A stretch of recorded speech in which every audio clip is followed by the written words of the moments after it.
오늘 하나님께서 우리에게 주신 말씀은 로마서 8장 1절에서 11절입니다. 하나님의 말씀을 봉독합니다. 그러므로 이제 그리스도 예수 안에 있는 자에게는 결코 정죄함이 없나니 이는 그리스도 예수 안에 있는 생명의 성령의 법이 죄와 사망의 법에서 너를 해방하였음이라. 율법이 육신으로 말미암아 연약하여 할 수 없는 그것을 하나님은 하시나니 곧 죄로 말미암아 자기 아들을 죄 있는 육신의 모양으로 보내어 육신의 죄를 정하사 육신을 따르지 않고 그 영을 따라 행하는 우리에게 율법의 요구가 이루어지게 하려 하심이니라. 육신을 따르는 자는 육신의 일을, 영을 따르는 자는 영의 일을 생각하나니 육신의 생각은 사망이요 영의 생각은 생명과 평안이니라. 육신의 생각은 하나님과 원수가 되나니 이는 하나님의 법에 굴복하지 아니할 뿐 아니라 할 수도 없음이라. 육신에 있는 자들은 하나님을 기쁘시게 할 수 없느니라. 만일 너희 속에 하나님의 영이 거하시면 너희가 육신에 있지 아니하고 영에 있나니 누구든지 그리스도의 영이 없으면 그리스도의 사람이 아니라. 또 그리스도께서 너희 안에 계시면 몸은 죄로 말미암아 죽은 것이나 영은 의로 말미암아 살아있는 것이니라. 예수를 죽은 자 가운데서 살리신 이의 영이 너희 안에 거하시면 그리스도 예수를 죽은 자 가운데서 살리신 이가 너희 안에 거하시는 그의 영으로 말미암아 너희 죽을 몸도 살리시리라. 아멘. 오늘 말씀의 제목은 그리스도의 사람입니다. 로마서 7장에서 죄인된 자신의 연약함에도 그리스도의 은혜를 바라보며 감사했던 바울은 8장에서 그리스도 안에 있는 성도의 삶에는 결코 정죄함이 없다고 선포합니다. 1절 말씀을 봅니다. 그러므로 이제 그리스도 예수 안에 있는 자에게는 결코 정죄함이 없나니. 이것은 무엇을 의미합니까? 여기에 이제라는 시간의 부사는 단순히 현재 시점을 말하는 것이 아니라 시대적 구분을 확인해주는 역할을 합니다. 곧 예수 그리스도의 십자가와 부활 사건을 기점으로 율법 아래의 시대가 지나가고 성령 안에서 자유와 생명을 누리는 시대가 열렸음을 의미합니다. 이제 구원사의 새 시대가 도래했기에 신자들은 정죄로부터 해방을 누릴 수 있음을 선포합니다. 결코 정죄함이 없나니로 번역된 것은 다른 표현으로 바꾸면 칭의라고 말할 수 있겠습니다. 이 근거를 다음과 같이 설명합니다. 정죄함이 없는 첫 번째 근거를 해방으로 설명합니다. 2절 말씀을 봅니다. 이는 그리스도 예수 안에 있는 생명의 성령의 법이 죄와 사망의 법에서 너를 해방하였음이라.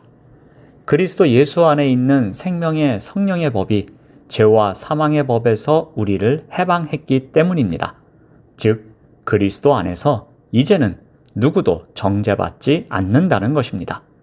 그리스도 밖에서 아담에 속해 있을 때에, 그리고 죄의 종노릇 할 때에는 연약한 육체 아래에서 육체가 이룰 수 없는 율법의 요구로 인해 오히려 정죄에 이르렀지만, 그리스도 안에 있는 자들은 사망의 법이 아니라 성령의 법에 의해 해방되었습니다.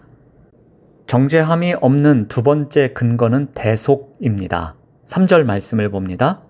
율법이 육신으로 말미암아 연약하여 할 수 없는 그것을 하나님은 하시나니 곧 죄로 말미암아 자기 아들을 죄 있는 육신의 모양으로 보내어 육신의 죄를 정하사. 죄 있는 육신의 모양으로 보내었다는 것은 하나님께서 무죄한 아들을 죄 아래 있는 인간들을 위한 속죄 제물로 삼으셨다는 말입니다. 이것은 레위기에서 반복되고 있는 죄를 위한 희생 제물을 떠올리게 합니다. 이 표현은 예수 그리스도의 십자가 사건이 속죄의 기능을 수행했음을 보여줍니다. 목적이 어디에 있습니까? 4절 말씀을 봅니다. 우리에게 율법의 요구가 이루어지게 하려 하심이니라. 바울은 구약의 율법이 무용하다고 주장하는 것이 아닙니다. 선지자들이 선포한 율법이 그리스도 안에서 성취된다고 말합니다. 그렇다면 율법의 요구는 무엇입니까? 이것은 단순히 율법 조항 하나하나를 지키는 외적 행위를 의미하는 것이 아닙니다. 율법이 지향하는 근본적인 목적, 즉 하나님 앞에서 의롭고 거룩하게 살아야 한다는 요구를 말합니다. 그러므로 어떻게 해야 할까요? 두 개의 동사로 표현합니다. 자, 먼저는 따르다입니다. 4절 말씀을 봅니다. 육신을 따르지 않고 그 영을 따라 행하는. 따르다는 말은 성도의 영적 현실을 잘 보여주는 단어입니다. 이 단어는 주변을 자세히 살피며 걷는 것을 뜻합니다. 성도의 시대에 악한 사조, 욕심, 유행의 영향력에 휩쓸리지 않고 성령의 인도하심을 주의 깊게 살피며 따라가는 삶을 살아야 합니다. 성도에게는 항상 육을 따라 육으로 돌아가고 싶은 유혹이 있습니다. 하지만 성령을 따라 걷겠다는 결단이 있을 때에 우리의 삶은 하나님께로 나아가게 되는 법입니다. 이는 단순히 좋은 행동을 하는 것이 아니라 끊임없이 분별하고 선택하며 실천하는 삶입니다. 매일의 작은 선택 속에서 이 길이 성령님께서 인도하시는 길인가를 묻고 따라가는 것이 중요합니다. 또 하나의 동사는 생각하다입니다. 6절 말씀을 봅니다. 육신의 생각은 사망이요 영의 생각은 생명과 평안이니라. 생각하다라는 단어는 단순히 이성적인 사고만을 의미하지 않습니다. 이는 마음에서 알고 느끼고 결정하는 사람의 지정의가 모두 작동하는 총체적인 작용을 말합니다. 그리고 이러한 생각을 통해서 삶의 방향이 결정됩니다. 육신을 따르면 어떻게 되겠습니까? 생각이 허망해지고 마음이 미련해지기 마련입니다. 마음에 하나님 두기를 싫어하고 상실한 마음이 됩니다. 그 결과 육신의 정욕에 충동받아 끌리며 육신의 일을 결단합니다. 반면에 성령을 따르면 어떻게 되겠습니까? 성령의 일을 생각하게 됩니다. 예수님을 생각하고 예수님의 말씀을 생각하고 예수님의 섬김과 십자가 사랑을 생각하게 됩니다. 이러한 생각은 단순히 머릿속에 머물지 않고 행동으로 이어집니다. 그래서 예수님처럼 생각하고 예수님처럼 말하고 예수님처럼 행동하는 그리스도인으로 살아가게 됩니다. 육신의 생각은 하나님을 거스르는 죄된 본성이기에 결국 사망에 이르게 합니다. 하나님과 원수가 된 삶의 방식은 사망에 이를 수밖에 없습니다. 그러나 성령의 생각은 다릅니다. 성령의 생각은 하나님과 화목을 이루고 생명과 평안을 누리게 합니다. 성령은 예수 그리스도를 죽음에서 일으키신 부활 생명의 근원이시기에 성령을 따르면 반드시 생명에 이르게 됩니다. 성령을 따르고 성령을 생각하는 사람을 어떻게 부릅니까? 그리스도의 사람이라고 합니다. 9절 말씀을 봅니다. 만일 너희 속에 하나님의 영이 거하시면 너희가 육신에 있지 아니하고 영에 있나니 누구든지 그리스도의 영이 없으면 그리스도의 사람이 아니라. 바울은 분명히 선언합니다. 그리스도의 영이 없으면 그리스도의 사람이 아니라고 합니다. 곧 성령이 우리 안에 거하시는 것이 그리스도인 됨의 본질인 것입니다. 그러므로 그리스도의 사람은 어떤 사람입니까? 성령을 통해 그리스도를 믿는 사람입니다. 우리의 믿음은 단순한 지적 동의가 아닙니다. 성령께서 역사하셔서 예수 그리스도를 인격적으로 믿게 만듭니다.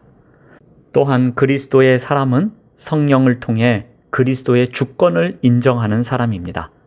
인생의 주인이 내가 아니라 그리스도이심을 고백하며 살아가게 합니다. 그리고 그리스도의 사람은 성령을 통해 그리스도의 다스림을 받는 사람입니다. 내 뜻과 내 계획이 아니라 성령께서 인도하시는 길을 따라갑니다. 말씀과 기도 속에서 성령의 지혜를 배웁니다. 그리스도의 사람은 성령을 통해 그리스도께 충성하는 사람입니다. 주님의 은혜에 감사할 줄 알며 삶 전체를 주님께 드리는 충성된 삶을 살아갑니다.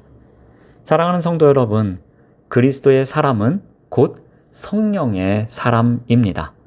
성령께서 내주하시고 우리를 믿음으로 이끄시며 주님을 고백하게 하시고 주님의 다스림에 순종하게 하시며 충성된 삶을 살게 하십니다.